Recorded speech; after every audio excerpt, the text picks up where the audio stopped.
Magandang araw mga kaibigan. Bigyan natin ng reaction, opinion itong post ang balita ngayon. Good news po ito. Breaking! Korte Suprema itinakda ang oral arguments sa unprogrammed appropriations ng General Appropriations Act. Itinakda na ng Korte Suprema ang oral arguments sa apat na consolidated petitions na kumu-question sa legalidad ng unprogrammed appropriations at ilang special accounts sa 2024, 2025 at 2026 General Appropriations Act or GAA. Ayon sa opisyal na anunsyo ng Office of the Spokesperson ng Korte Suprema, gaganapin ang oral arguments sa mga sumusunod na petsa. April 8, 2026, Miyerkules alas 10 ng umaga. April 22, 2026, Miyerkules alas 10 ng umaga, gaganapin sa Session Hall, Supreme Court, Baguio City. Bago ito, magsasagawa muna ng preliminary conference sa February 4, 2026, 1 p.m. sa Supreme Court, Manila. Hinahamon ng mga petitioner na binubuo ng mga mambabatas, taxpayers at concerned citizens ang umano'y mga budget adjustment ng bicameral conference committees na sinasabing nagpalubok sa pambansang budget sa loob ng 3 magkasunod na taon.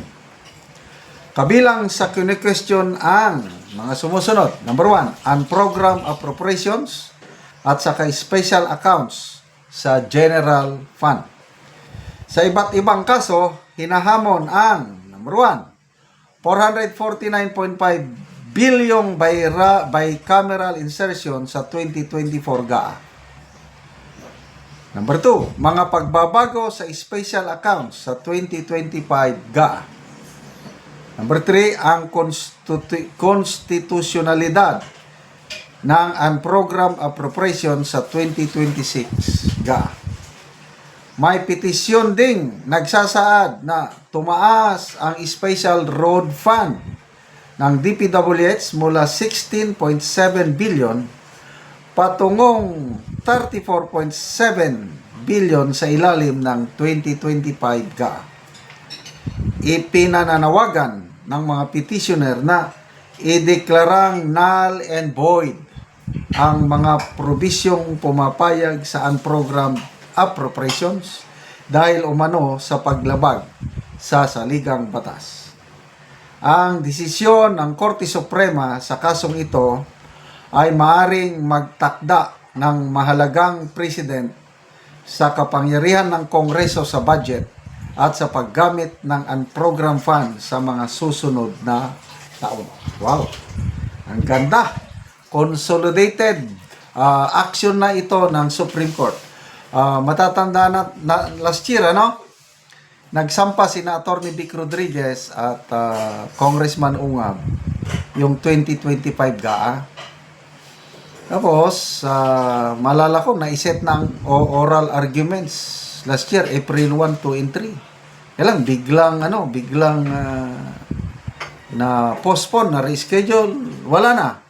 Ngayon So, di baling matagal. Basta lahat na ng petisyon, inisa na nila.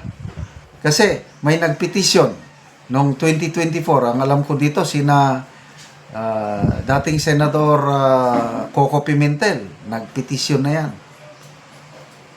So, 2025, sina Atty. Vic Rodriguez at may iba pa. 2026, sina Congressman Edgar Erese at Congresswoman Leila de Lima.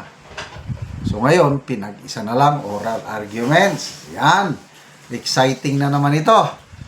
Maalala ninyo, nung oral arguments sa, what's this? PhilHealth. Ang sarap makinig, di ba? Napaka-professional, napaka-talino itong mga Supreme Court Justices natin. Kaya, tingnan nyo. Ano ito? Unanimous decision, 15-0.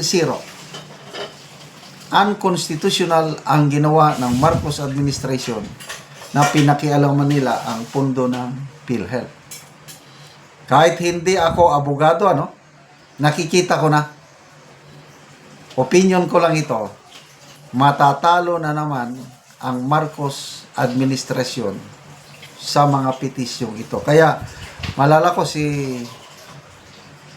Chief Justice Gismondo, sabi niya, ito daw administrasyong ito ang pinakamaraming kasong na isampa sa Supreme Court laban sa administrasyon.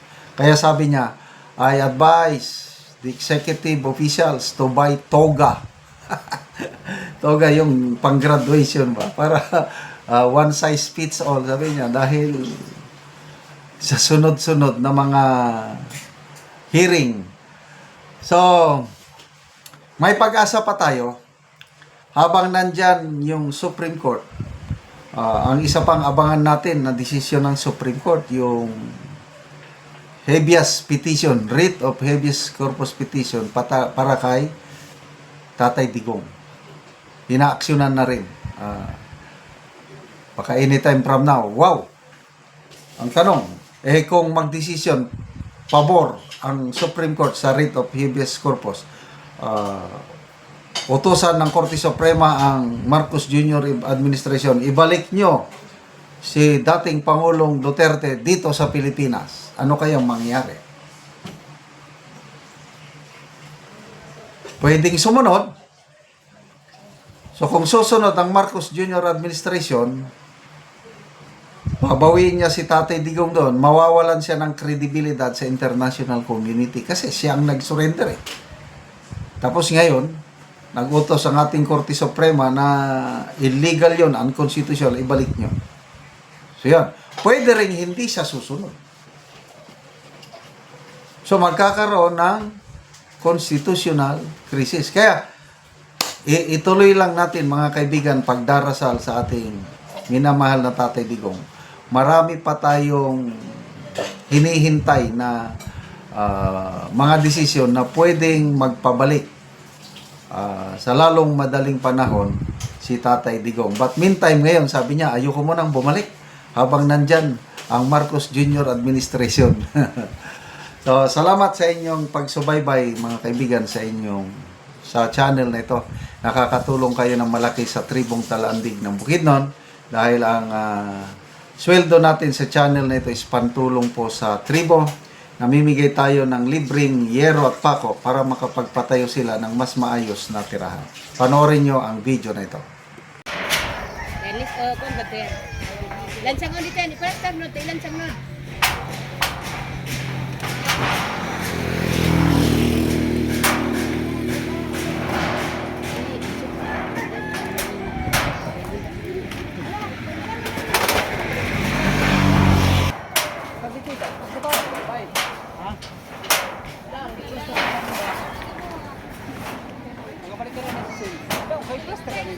Bali na kambing yung nakam. Kuha na lang ba? Wala na nga dito.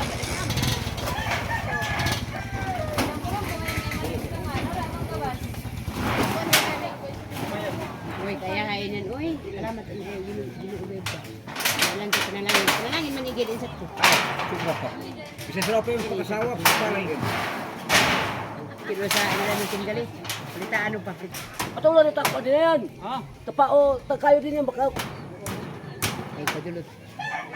O, karon niya, ate. Nakabalay na gid mo, oh. Nindot na gid kayo yung atop. Salamat sa Ginoo sa nagtabang. Sa nagtabang. Naut-unta nga madugangan pa. Napay kulang. Naut-unta nga magpadayon ni kay dagan pa ang nanginanglan sa tabang nga panay panalangin. Salamat Salamat sa Ginoo sa naghatag. Sama sa amuha nga kung walang tabang di man makabalay. Tungod sa kalisod di pagid mi kabalay.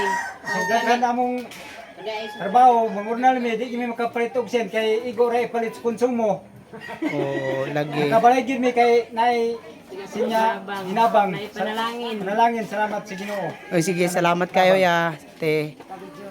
O nindot na gid kayo ang ilang atop.